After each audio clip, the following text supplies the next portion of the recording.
Sa gitna ng pagbangon mula sa mapaminsalang magnitude 7.8 na lindol na tumama sa malaking bahagi ng Mindanao, dama ng Port Management Office Soc.Sargen ang suporta at malasakit mula sa iba't ibang tanggapan ng Philippine Ports Authority at private operators.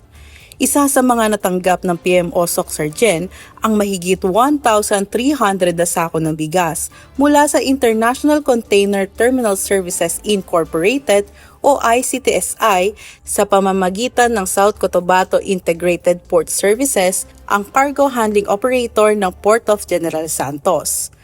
Nakalaan ang mga ito para sa mga regular employees, contract of service personnel at security guards na naapektuhan ng lindol. Nagpadala rin ng tulong ang PMO Misamis Oriental Cagayan de Oro sa pamamagitan ng bottled water at emergency portable lights upang makatulong sa mga kawani habang nagpapatuloy ang operasyon sa mga pantalan. Nagpaabot din ng suporta ang PMO Davao sa pamamagitan ng generator set, air-to-water machine at mga supply ng inuming tubig upang matiyak ang tuloy-tuloy na serbisyo at kapakanan ng mga empleyado. Sa kabila ng mga hamon, hindi rin nag-atubiling tumulong ang PMO Soc.Sargen sa mga higit na nangangailangan. Naghatid sila ng tulong sa mga residente at empleyado na sakop ng Port of Glan sa Sarangani.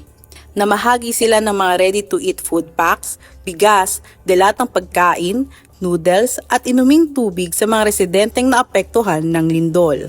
Patunay ang mga hakbang na ito na sa panahon ng kalamidad, higit na umiiral ang bayanihan, pagkakaisa at malasakit sa loob ng Philippine Ports Authority. Habang patuloy ang pagbangon ng mga komunidad sa Mindanao, nananatiling handa at magkakatuwang ang mga pantalan sa paghahatid ng tulong, pagtiyak ng kaligtasan at pagpapatuloy ng serbisyo para sa publiko. Ani Morales para sa PPA TV.